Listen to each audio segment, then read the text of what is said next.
Bapak Ibu ya. Mudah-mudahan saya cukup ini bicara kurang lebih 20 menit lah ya. 20 menit. Bagaimana membuat, ini bagian yang terakhir Bapak Ibu ya. Bagaimana membuat agar sekolah yang ramah lingkungan setelah ditinggal lama oleh penghuninya, nanti penghuninya balik bisa tetap ramah lingkungan. Apa sih yang harus kita lakukan? Nah, mungkin materi-materinya nanti ada sedikit pengulangan-pengulangan, nggak masalah ya. Kita akan lihat, coba Bapak Ibu masuk ke satu-satu, tapi saya ingin masuk ke yang tadi saja ya, mind map aja, biar lebih enak ya. Kita akan masuk ke air dulu ya Bapak Ibu ya.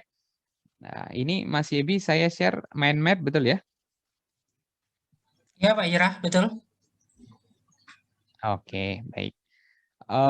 Kita akan masuk ke bagian yang pertama. Sama tadi, caranya adalah bahasan yang akan saya lakukan sama seperti tadi, urutannya air dulu, gabung di situ ya, air bersih, air limbah, terus kemudian energi, baru yang terakhir adalah sampah. Sampah gongnya, masalah sampah luar biasa. Nah, di pengolahan sumber daya air ada apa Bapak Ibu ya? Secara umum, kita akan bicara dua bagian ini ya. Ada tindakan pencegahan dan ada tindakan pengolahan. Jadi yang kanan dulu ya, cegah dulu baru olah lah ya. Yang kita cegah ini apa saja, kita akan lihat. Yang pertama, memang butuh pendekatan Bapak Ibu ya. Butuh pendekatan untuk bisa mencegah. Pendekatan yang dikelompokkan di sini menjadi dua. Yang pertama adalah hubungannya dengan sosial. Sosial itu ya, sosial budaya gabunglah di situ ya, bukan yang teknik lah. Kira-kira untuk pendekatan sosial yang bisa dilakukan, misal ada sosialisasi hemat air. Gimana sih sosialisasi hemat air? Contoh-contohnya, misal harus masuk ke bagian pengajaran, masuk ke bagian kurikulum, ada dalam materi penyampaian Bapak Ibu, ada dalam tugas ya, tugas yang diserahkan ke anak muridnya, anak didiknya supaya bisa masuk semuanya. Ya. Kemudian bisa dalam bentuk ceramah, ya ceramah di kelas bisa, ceramah di upacara bisa, ceramah di kegiatan keagamaan, misalnya ada sholat Jumat, ada kebaktian mungkin, atau ada apa yang lain ya. Kemudian pendekatan visual, sosialisasinya dapat dilakukan lewat stiker, mural, mading, dan seterusnya. Lagu, permainan, lomba, lewat video juga bisa, seperti tadi saya share ke Bapak Ibu, ada video, harapannya kan bisa lebih dipermudah gitu. Karena tipenya kan macam-macam warga sekolah kita ya. Ada yang visual, ada yang audio, dan seterusnya gitu ya. Kemudian juga bisa best practice. Best practice ya bisa diceritakan. Kalau kondisi normal bisa diajak lah kira-kira. Kunjungan edukasi misalnya. Tapi kondisi pandemi kan mungkin akan sulit. Jadi diceritakan best practice. Di lokasi sana itu, di sekolah sana sudah hemat air, airnya bisa diginiin dan seterusnya. Jadi kira-kira menceritakan orang lain. Siapa tahu bisa menginspirasi warga sekolah. Kemudian Bapak Ibu untuk tindakan pencegahan ini Bapak Ibu juga bisa membuat gerakan unggulan sekolah ya. Karena ini menjadi penting juga kalau dihubungkan dengan lomba. Ya. Kan kita ingin ada inovasi apa sih? Nah, inovasi di sini misal ada gerakan pemanenan air hujan, gerakan pengolahan air limbah. Oh, limbahnya nggak ngolah sama septic tank saja, tapi ada mekanisme pengolahan yang lain. Silakan. Gitu. Kemudian mencanangkan gerakan 1000 biopori misalnya. Biopori kan jaraknya bisa dibuat 1 meteran. Kemudian setiap lantainya, setiap halamannya pakai biopori. Bisa untuk meresapkan air hujan. Pencegahan kan. Kemudian bisa juga misalnya berbicara, oh ada grup sains air nanti. Siswa-siswanya diajak untuk berbicara tentang berbagai macam teknologi berhubungan dengan air, pengolahannya seperti apa. Nah, grup sains ini yang akan dimunculkan sebagai gerakan unggulan sekolah. Dan jangan lupa Bapak Ibu, setiap pendekatan butuh evaluasi ya, butuh evaluasi. Hasil kinerjanya dari evaluasi yang dilakukan hasil kinerjanya, pengolahan sumber daya air yang sudah dilakukan, harapannya kita sudah bisa hemat air sekian loh, sudah bisa nampung air hujan di sini sekian loh. Tidak hanya jadi laporan pada saat membuat laporan adiwiyata saja gitu.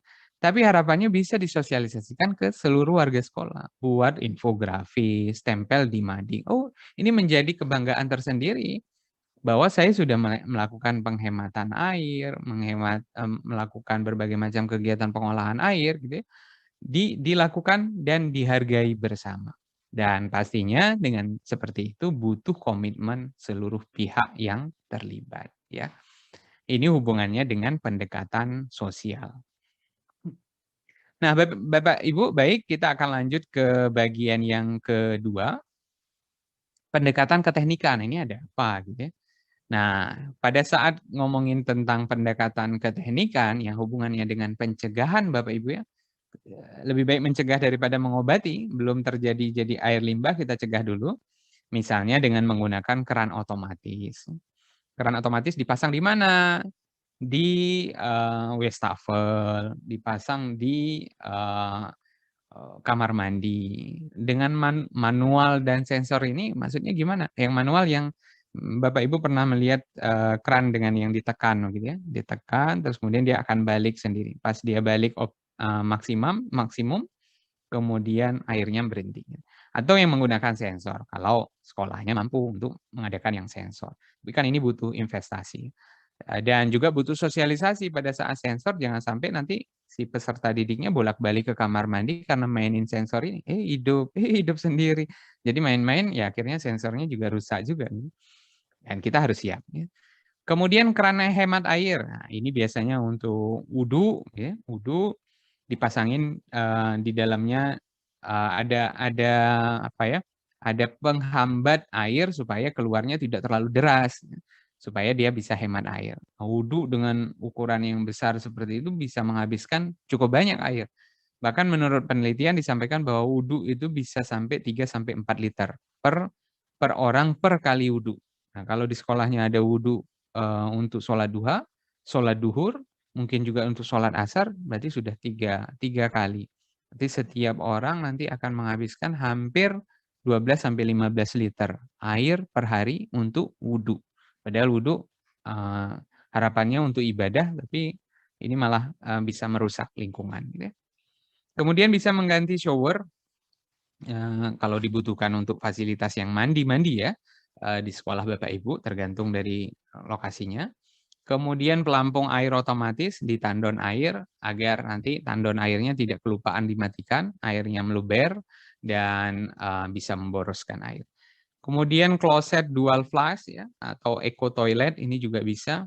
Jadi cek lagi kloset di tempat Bapak Ibu ada 2 nggak tombolnya, ada yang kecil dan ada yang besar.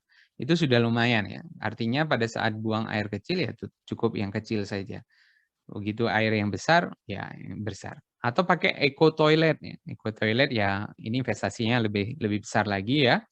Misalnya yang kita lihat di mall lagi ini ya. Mall yang keluar dari bagian bawah itu ya. Dengan pipa yang kecil kemudian menyemprot. Jadi tidak pakai shower yang kita press dan tingkat penekanannya kan bisa berbeda-beda setiap orang. Kemudian juga bisa pendekatan keteknikan adalah penyiraman tanaman. Kalau di sekolah banyak sekali tanaman dan butuh dirawat, pemilihan waktu itu harus tepat juga agar tidak terlalu banyak terjadi penguapan. Jadi waktu yang tepat, kapan gitu ya. Kemudian penyiraman otomatis juga bisa kalau Bapak Ibu mungkin untuk membuatnya karena butuh investasi juga. Jadi tamannya sudah dilengkapi oleh sistem perpipaan yang pakai yang kecil, kemudian tinggal dihidupkan, otomatis dia akan menyiram. Karena yang otomatis ini lebih hemat, diklaim sebagai lebih hemat. Pastinya Bapak Ibu butuh juga perbaikan, perawatan rutin agar tidak ada lagi pipa yang bocor, keran yang bocor, gitu ya, keran yang los, hidup semalaman airnya, meluber kemana-mana. Nggak meluber, tapi masuk ke dalam saluran air limbah dan menjadi air limbah lebih banyak. Kemudian pastinya Bapak Ibu kalau menggunakan air tanah ya, jangan lupa air tanah itu memang nggak bayar seperti air PDAM gitu ya. Tapi beberapa wilayah ada yang bayar. Tapi sebagai langkah antisipasi kita dan melihat keberhasilan yang sudah kita buat, ada baiknya air tanah ini kita meterin sendiri. Jadi beli meter air, kemudian dipasang di situ. Kita bisa lihat berapa banyak penghematan yang sudah bisa kita lakukan. Untuk apa? Untuk penghematan air tanah ini. Nah, kemudian pemetaan penggunaan dan pengelolaan, evaluasi dan monitoring. Ini baru bagian pencegahan, Bapak Ibu ya. Jadi lebih baik mencegah daripada mengobati. Mudah-mudahan jelas ya Bapak Ibu ya. Nah, bagian yang kedua adalah bagian pengolahan. Bagaimana ngurusin air, ngolah air ini ya. Nah, bagiannya banyak nggak ya? Banyak juga Bapak Ibu. Apa saja yang kita perlu bisa ngolah untuk air ini? Yang pertama adalah hubungannya dengan air bersih. Apa yang hubungannya dengan air bersih? Atau siklus air. Tujuannya adalah mengembalikan air ke siklus hidrologinya. Atau melambatkan air pergi kemana-mana lah, biar tetap banyak di wilayah kita. Contohnya adalah menggunakan sumur resapan. Oh ini subtopik, ini ya, sumur resapan. Sumur resapan apa? Sumur yang dibuat supaya air hujan, contohnya salah satu, tidak kemana-mana, tapi meresap ke dalam tanah kita. Bisa bentuknya sumuran, bisa bentuknya yang kecil lubang biopori, karena biopori ini dua fungsi Bapak Ibu ya. Ada untuk sampah dan untuk air hujan.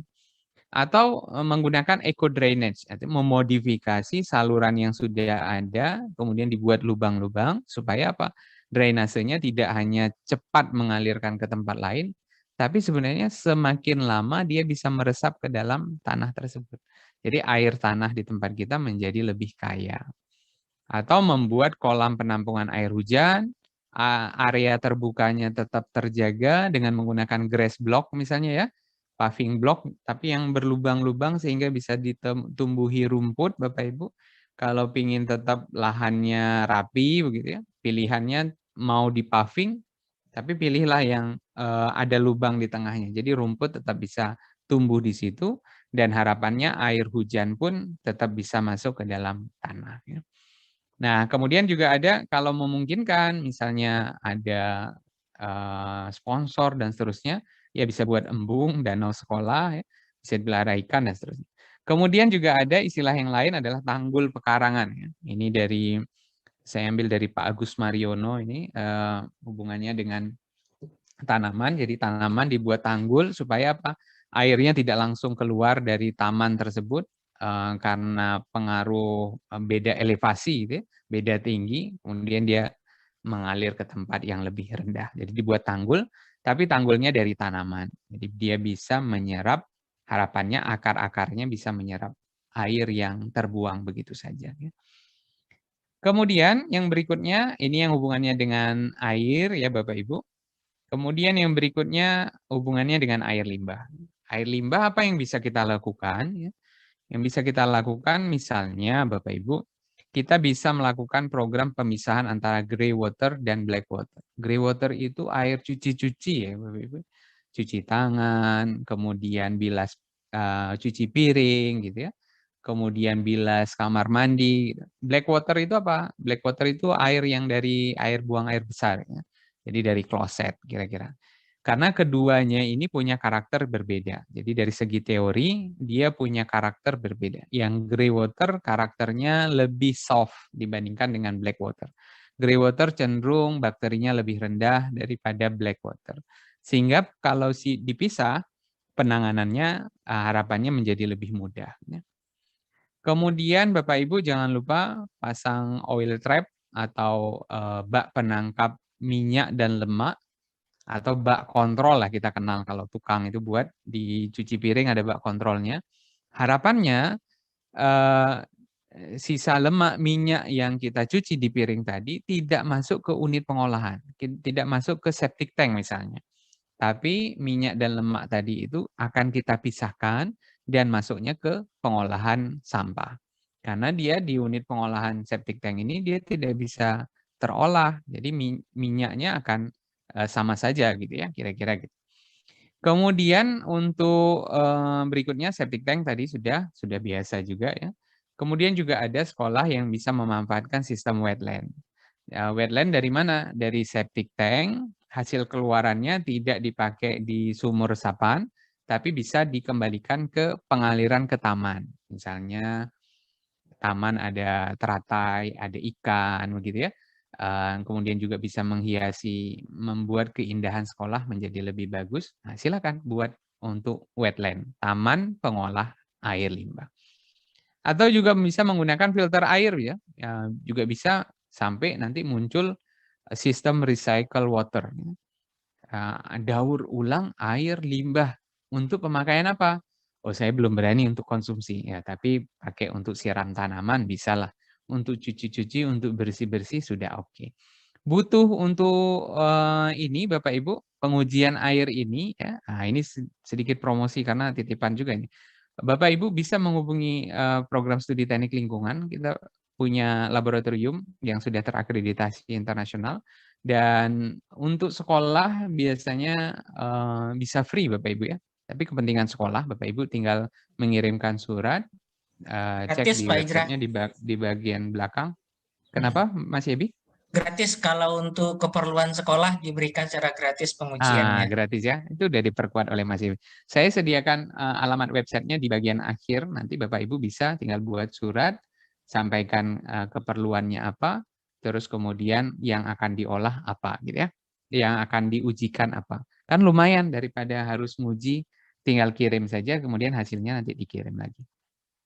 Iya, oke. Terus kemudian yang berikutnya adalah ini pengolahan tadi sudah berarti yang berikutnya selanjutnya habis air tadi apa ya Bapak Ibu? Energi ya. Nah, kita akan masuk ke bagian yang energi. Masih ada waktunya Mas Yebi? Kurang lebih 10 menit lagi Pak Ijra. Saya percepat ya Mas Yebi ya. Oke, baik. Pengolahan energi, pencegahan. Nah, kalau untuk energi, pengelolaan energi, saya pilihnya cuma satu, pencegahan. Karena mengolah energi kan ini butuh effort yang lebih besar ya. Akhirnya ya udahlah kita pilihnya untuk mencegah saja. Cegahnya apa saja? Tadi ada hemat energi, sosialisasinya bisa macam-macam lewat berbagai macam tadi, mirip seperti air juga Bapak Ibu ya. Kemudian bisa Bapak Ibu buat gerakan unggulan sekolah, misal 1 hari tanpa listrik, ya akhirnya nggak sekolah gitu. 10% efisiensi energi per tahun juga bisa. 100% lampu ramah lingkungan juga oke. Ada Earth Hour, ada manajer atau kader energi, dan mungkin Bapak Ibu bisa buat sekolah dengan energi alternatif. Oh, bisa macam-macam ya. Energi alternatif sekarang bukan hanya teori saja Bapak Ibu, sudah bisa diterapkan. Memasak dengan biogas, jelantah jadi biosolar gitu ya. Solar panel, energi matahari, mikrohidro. Kita butuh inovasi-inovasi Bapak Ibu supaya memunculkan tadi gerakan unggulan sekolahnya seperti apa. Kemudian pastinya butuh evaluasi Bapak Ibu ya, evaluasi hasil kinerja pengolahan energi, ya sampaikan ke warga sekolah bahwa kita sudah bisa menghemat energi sekian banyak. Publikasikan lewat websitenya, lewat berbagai macam kegiatan yang Bapak Ibu lakukan. Dan butuh komitmen seluruh pihak. Nah, bagaimana urusannya dengan keteknikan? Nah, ini agak simpel sebenarnya ya, tapi mungkin susah untuk diterapkan. Lampu otomatis silakan dipakai. Lampu hemat energi. Ya. Bandingkan Bapak Ibu kita baca sama-sama lampu pijar murah, lampu LED seperti apa, lampu TL seperti apa. Kita pilih yang paling hemat energi itu yang mana. Pemilihan AC sesuai kebutuhan ruangan pemakaian. Jadi kita sudah sampaikan ya. Pemilihan barang elektronik, tidak hanya pemilihan berdasarkan harga Bapak Ibu ya. Jadi kalau yang suruh belanja jangan bendahara sekolah nanti ya, tapi bapak-bapak saja gitu. Jadi bendahara sekolah nanti pertimbangannya adalah harga. Belum tentu sekarang dengan harga yang rendah tapi punya kualitas yang bagus Bapak Ibu. Kita pertimbangannya adalah kualitas. Lebih baiklah dengan harga yang sedikit lebih mahal di awal tapi biaya operasionalnya akan menjadi lebih murah. Tapi belum tentu juga yang mahal selalu lebih baik, tidak. Jadi butuh kebijakan pertimbangan dari kita masing-masing. Kemudian silakan setting otomatis untuk remote TV, proyektor, mati berapa jam, AC berapa jam, itu bisa disetting otomatis. Jadi memudahkan kita tidak harus bolak-balik untuk setting. Kemudian perbaikan, perawatan rutin, dan harapannya Bapak Ibu bisa menunjuk satu manajer energi. Mungkin ada satu guru muda yang ada bidang elektro dia, ya, jadi manajer energi untuk menyusun program pengolahan energi seperti apa. Oh, seperti industri. Tidak serumit itu, mudah kok ini. Melaksanakan audit energi secara berkala, apa yang dilakukan? Identifikasi barang elektronik di seluruh sekolah ada apa saja, waktu pemakaiannya berapa lama, daya masing-masing unit seperti apa, apakah dia otomatis atau manual, dicabut atau tidak. Sehingga akan muncul nanti rekomendasi hasil audit energinya. Barulah kita bisa tahu bahwa kegiatan kita ini ramah lingkungan, hemat energi atau seperti apa. Nah, ini Bapak Ibu bagian dari pengelolaan energi, gitu ya. Energi cukup dicegah saja. Nah, kita akan masuk ke bagian yang terakhir adalah pengelolaan sampah.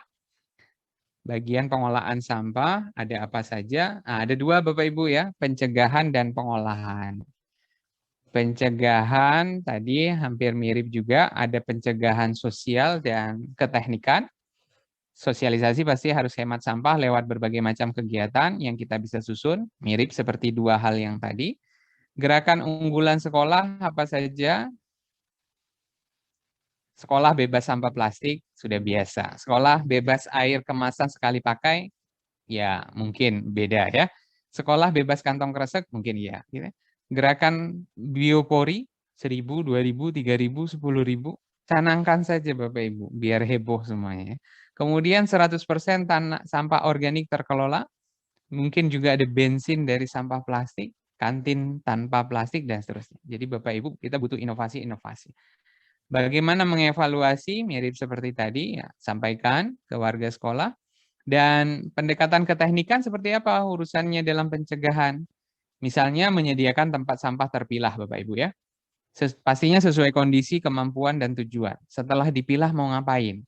Jangan hanya tren organik, anorganik.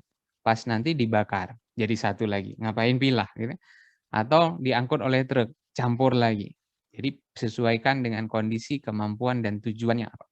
Kemudian harapannya dengan kondisi AKB, Bapak Ibu, tempat sampah masker, pastikan tersendiri, tidak bercampur dengan sampah yang lain.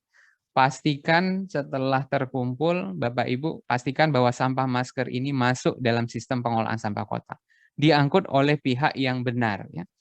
Atau bisa bekerja sama dengan instansi pengolahan yang lain. Misalnya Bapak Ibu ajukan surat kerjasama dengan RS terdekat di lokasi Bapak Ibu, supaya bisa diolah sampah maskernya tidak membahayakan orang lain.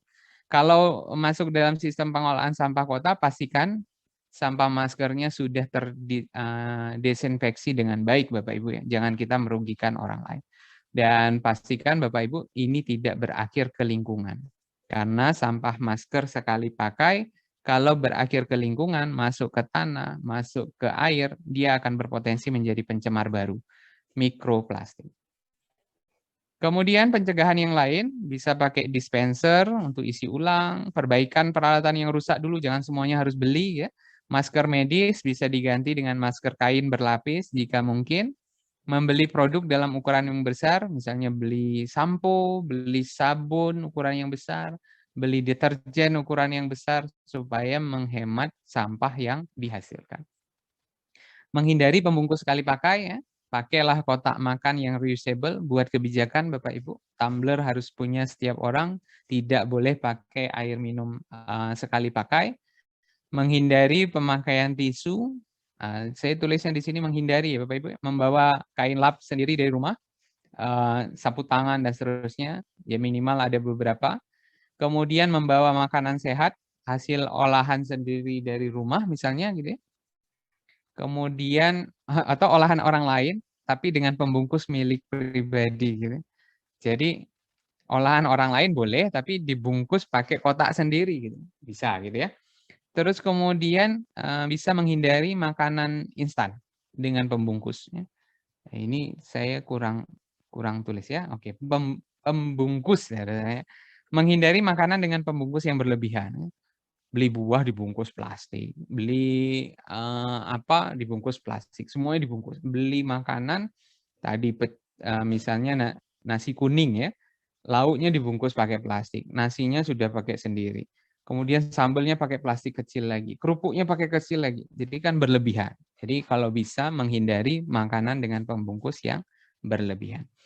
Kemudian gunakan produk reusable. Salah satunya yang sulit diolah di sekolah adalah baterai. Ya, misalnya pemakaian hand sanitizer yang otomatis yang kita masukin, terus kemudian dia bisa nyala otomatis kan pakai baterai ya. Lampu UV misalnya pakai baterai juga, remote AC, remote TV, pointer, mouse. Nah, harapannya Bapak Ibu bisa pakai baterai isi ulang. Jadi dicas, tidak menghasilkan sampah yang baru.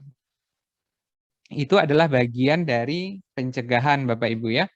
Kemudian bagian pengolahan macam-macam. Organik kita kenal macam-macam, bisa jadi kompos, bisa jadi biogas, bisa jadi bahan bakar cair ya. Kompos juga macam-macam Bapak Ibu. Ada pakai jugangan, ada pakai biopori, ada pakai takakura, pakai pengomposan pakai cacing, pakai bokasi, pakai drum komposter, drum berlengan dengan sistem tanam ya. Atau yang skala besar pakainya open windrow kalau Bapak Ibu punya lahan untuk bisa praktek juga ya. Ini ditumpuk sederhana sekali ya, tapi butuh lahan yang besar.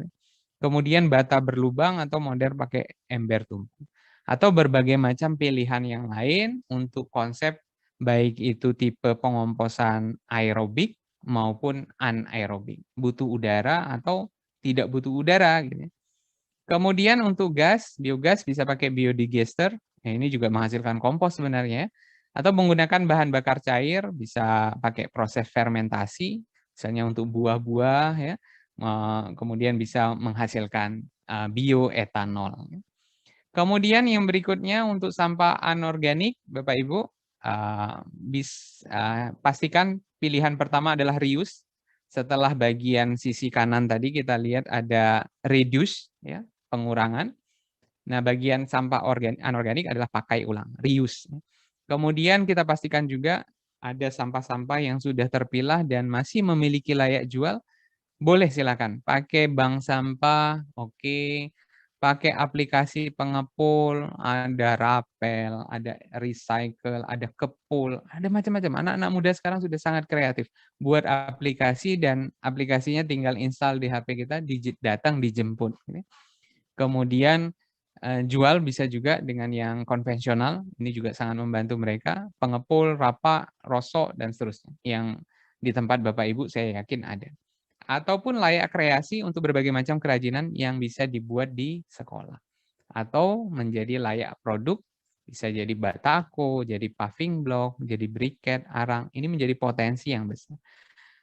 Nah, bagian ini sebenarnya banyak saya bahas di materi webinar yang pertama ya Bapak Ibu ya, detail satu persatu, dan webinar yang kedua di hari kedua. Nanti Bapak Ibu bisa lihat di sana. Kemudian masalah residu. Residu artinya dia mungkin organik, dia juga mungkin anorganik gitu ya. Tapi ini tidak mungkin kita olah jadi kompos, tidak mungkin juga disetorkan ke bank sampah karena bank sampah yang nggak terima. Akhirnya kita sebut sebagai residu. Nah, pastikan Bapak Ibu membuang residu ini ke sistem perkotaan yang legal. Jangan pakai sistem yang abal-abal yang nanti akan dibuang ke lingkungan. Padahal di tempat mereka dibakar juga. Apa bedanya bakar di sekolah kita dengan bakar di tempat mereka gitu kira-kira gitu ya. Dan pastikan Bapak Ibu sudah melakukan kegiatan pengurangan. Jadi kurangin dulu deh. Jadi bagian ini ya sengaja saya jelasin tadi. Nomor 1 dulu, pencegahan dulu. Baru kemudian nomor 2, baru kemudian diolah.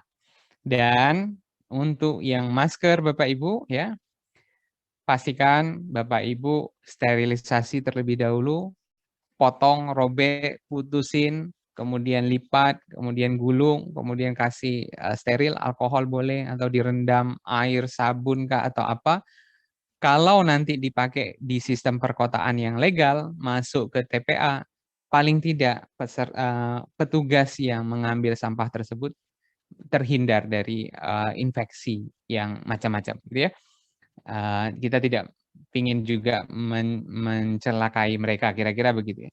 Nah, kemudian atau bisa bekerja sama dengan pihak lain, gitu ya. Tadi rumah sakit, puskesmas, kita harus kerja sama di sana. Ya, karena masker ini tidak bisa kita olah sendiri di sekolah, Bapak Ibu. Jadi kerajinan tidak mungkin, gitu ya. Dan pastikan Bapak Ibu, ini tidak berakhir ke lingkungan. Jangan sampai masker dibuang sembarangan, berakhir di air, berakhir di tanah, ini menjadi problem masa depan. Setelah pandemi kita akan berhadapan dengan sampah jenis lain. Jadi mungkin itu Bapak Ibu, nanti kita bisa diskusi lebih banyak terkait dengan materi yang disampaikan. Dan pastinya Bapak Ibu, PR kita bersama adalah bagaimana mengkaitkan antar program agar berbagai macam stakeholder yang terlibat ya, ada Bapak A, ada Bapak A, Bapak B, Bapak C, Bapak D bekerja bersama dan mengklaim programnya baik, ternyata pas ketemu beda gitu ya, realnya beda. Jadi kita perlu mengkomunikasikan agar lebih baik. Mungkin itu yang bisa saya sampaikan, Bapak Ibu nanti bisa akses di sini untuk tadi layanan laboratorium, cek laboratorium kualitas laboratorium, namanya kualitas lingkungan ya. Nah, silakan pakai fasilitas tersebut. Kemudian ada beberapa, ini media sosial saya boleh dipakai, boleh di-follow juga. Ini ada beberapa materi juga yang bentuknya video, karena kondisinya pandemi seperti ini ya, wajib buat video. Mungkin nanti dosen atau guru jadi YouTuber juga ya, karena menghasilkan konten-konten produksi. Dan di bagian ini juga banyak materi-materi edukasi terkait dengan berbagai macam metode pengolahan sampah, baik itu organik maupun anorganik. Mungkin itu yang bisa saya sampaikan, Bapak Ibu, pastinya banyak sekali kekurangan-kekurangan dari materi ini. Tidak cukup rasanya kalau ngomongin lingkungan itu dalam waktu 2 jam, tapi mungkin butuh waktu berhari-hari untuk bisa sharing dengan berbagai macam kapasitas yang bisa diberikan.